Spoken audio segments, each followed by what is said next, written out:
નમસ્કાર, આપ જોઈ રહ્યા છો સ્પાર્ક ટુડે ન્યૂઝ। દાહોદ નગરપાલિકામાં પ્રમુખનું શાસન પૂર્ણ થતા વહીવટદાર તરીકે પ્રાંત અધિકારીની નિમણૂક થઈ હવે પ્રાંત અધિકારી એક્શન મોડમાં આવ્યા છે। દાહોદ શહેરના મુખ્ય માર્ગ એવા સ્ટેશન રોડ તેમજ ઠક્કર ફળિયા વિસ્તારમાં પ્રાંત અધિકારી નગરપાલિકા સીઓ તથા તેમની ટીમ દ્વારા દબાણ દૂર કરવાની કામગીરી કરવામાં આવી। ખાણીપીણીની હોટલો સહિત કેટલીક દુકાનોમાંથી ગેરકાયદેસર પ્લાસ્ટિક જપ્ત કરાયું। દુકાનની આગળ ગંદકી કરનાર દુકાન માલિકોને દંડ ફટકારવામાં આવ્યો। મુખ્ય માર્ગો પર શાકભાજીની લારી તેમજ પથારાવાળાઓને પણ હટાવવાની કામગીરી કરવામાં આવી છે।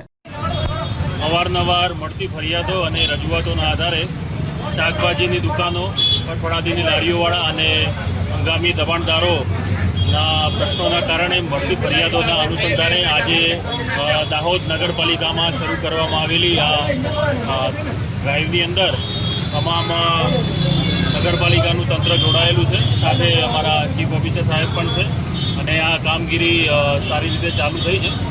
તમે જોઈ શકો છો એમ જે હંગામી દબાણ રોડ ઉપર થયેલા છે એને દબાણ હટાવવાની કામગીરી અત્યારે શરૂમાં છે અને આગામી લાંબા સમય સુધી આ કામગીરીના ડ્રાઈવના કારણે તમામ જે વિસ્તાર છે નગરપાલિકાનો એનો સમાવેશ કરી અને કોઈ પણ વિસ્તાર છૂટી ના જાય એની પણ તકેદારી રાખવામાં આવશે।